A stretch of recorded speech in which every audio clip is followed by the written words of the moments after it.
হামজা চৌধুরী, যিনি বাংলাদেশের হয়ে ইংলিশ ফুটবলার, বেসিক্যালি বাংলাদেশি বংশোদ্ভূত, এবং বাংলাদেশের সামনে ভারতের সাথে ফুটবল ম্যাচ রয়েছে, সেখানটায় হামজা জাতীয় দলের হয়ে খেলবেন। বাংলাদেশের হয়ে হামজা খেলার কারণে এবং এটাকে বড় একটা থ্রেট মনে করার কারণে সবচেয়ে গুরুত্বপূর্ণ ডিসকাশন যেটা হচ্ছে যে Sunil Chhetri, Indian x captain, মানে পুরো বিশ্বের ফুটবল ইতিহাসে টপ স্কোরার যারা টপ 4 এর মধ্যে তিনি রয়েছেন, লিওনেল মেসি, ক্রিস্টিয়ানো রোনালদো, তারপরে একজন, তারপরে সুনীল ছেত্রী, তাকে হচ্ছে রিটায়ারমেন্ট ভাঙিয়ে শেষ পর্যন্ত জাতীয় দলে আবারও ঢোকানো হয়েছে। Cause Bangladesh versus India again in football. সাদুদ্দিনের সেই গোলের কথা আপনার মনে আছে নিশ্চয়ই, যারা ফুটবলটা ফলো করেন।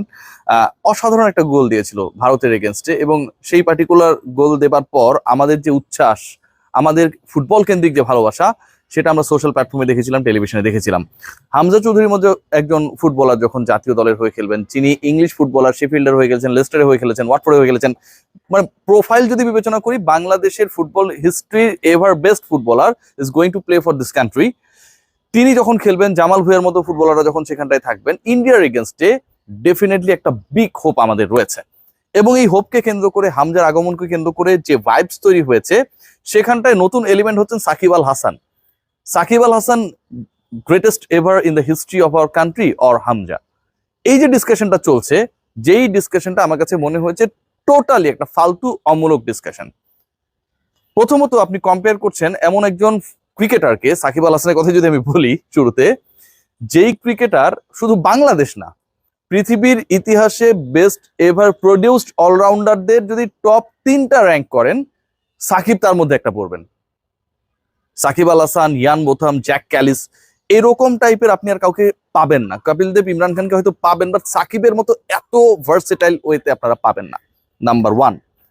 নাম্বার 2, হামজা এখন পর্যন্ত জাতীয় দলের হয়ে কোনো ম্যাচই খেলেন নাই। জাতীয় দলের হয়ে কোনো ম্যাচ যেহেতু খেলেন নাই, বাংলাদেশ জাতীয় দলের হয়ে তার কোনো অ্যাচিভমেন্ট নেই। খুব সিম্পল একটা যদি হিসাব করি, যে বাংলাদেশ জাতীয় দলের হয়ে টিল নাও তার তো একটা অ্যাসিস্ট্যান্সও নেই, একটা গোলও নেই, যেহেতু তিনি খেলেননি স্বাভাবিকভাবেই। আর সাকিব আল হাসান বাংলাদেশের হয়ে শুধু খেলেন না এরকমটা না, খেলেছেন তো বটেই, বাংলাদেশের মেনি এশিয়া কাপ ফাইনালে তোলা, বাংলাদেশের বিশ্বকাপে খেলতে গিয়ে অসাধারণ পারফর্ম করা, চ্যাম্পিয়ন্স ট্রফির সেমিফাইনালসে তোলা, নিধাস ট্রফির সেই চোখ রাঙানো 606 রান, একই সাথে 10+ উইকেট, কত কিছু করেছেন সাকিব আল হাসান। ইন্ডিয়াকে বাংলাদেশ হারিয়েছে, অস্ট্রেলিয়াকে হারিয়েছে, বাংলাদেশ ইংল্যান্ডকে হারিয়েছে টেস্টে, সাউথ আফ্রিকায় গিয়ে বাংলাদেশ সাউথ আফ্রিকার বিপক্ষে ওয়ানডে ফরম্যাটে জিতেছে, সেখানটায় সাকিব তাইম অসাধারণ পারফরমেন্স করেছেন। যেই আঙ্গুলটা সাকিব প্রপারলি এখনো সোজা করতে পারেন না, সেই পার্টিকুলার আঙ্গুল শুধুমাত্র খেলার জন্য অলমোস্ট বিকল করে দিয়েছেন। পলিটিক্সের কারণে সাকিব আল হাসান অনেক নিন্দিত হয়েছেন। কোনোভাবেই সাকিব আল হাসানের ক্যারেক্টারের সাথে পলিটিক্স মেলানোটাই সাকিব আল হাসান একটা বড় ভুল করেছেন। কিন্তু সেটার কারণে কিন্তু সাকিব আল হাসানের যে কীর্তি, সাকিব আল হাসানের যে চেষ্টা, সাকিব আল হাসানের ইভেন রাওয়ালপিন্ডিতে যে বাংলাদেশ টেস্টটা খেলেছিল, 2 টেস্ট খেলেছিল, সেখানটায় বাংলাদেশ পাকিস্তানকে হারিয়ে ওয়াটার করে, সেখানটাও তার যে বোলিং রোলটা ছিল, কোনোভাবে কি খাটো করার সুযোগ রয়েছে?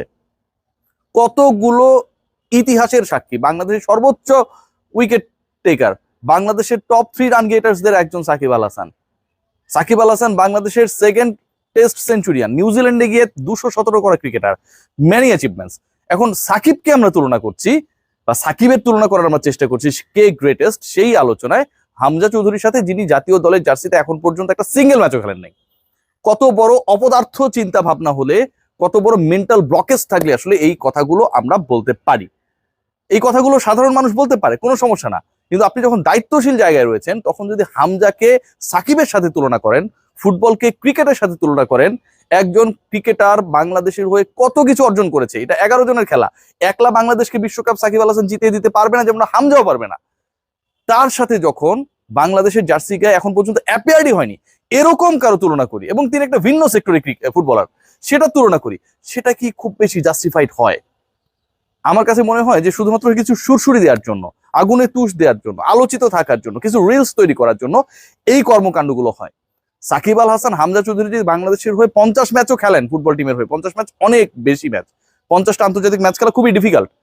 50টা আন্তর্জাতিক ম্যাচও যদি হামজা চৌধুরী বাংলাদেশের হয়ে খেলেন, 27 বছর বয়সী ফুটবলার, তারপরেও সাকিব আল হাসান বাংলাদেশের স্পোর্টস ইতিহাসেরই বেস্ট এভার স্পোর্টসম্যান হয়েই থাকবেন।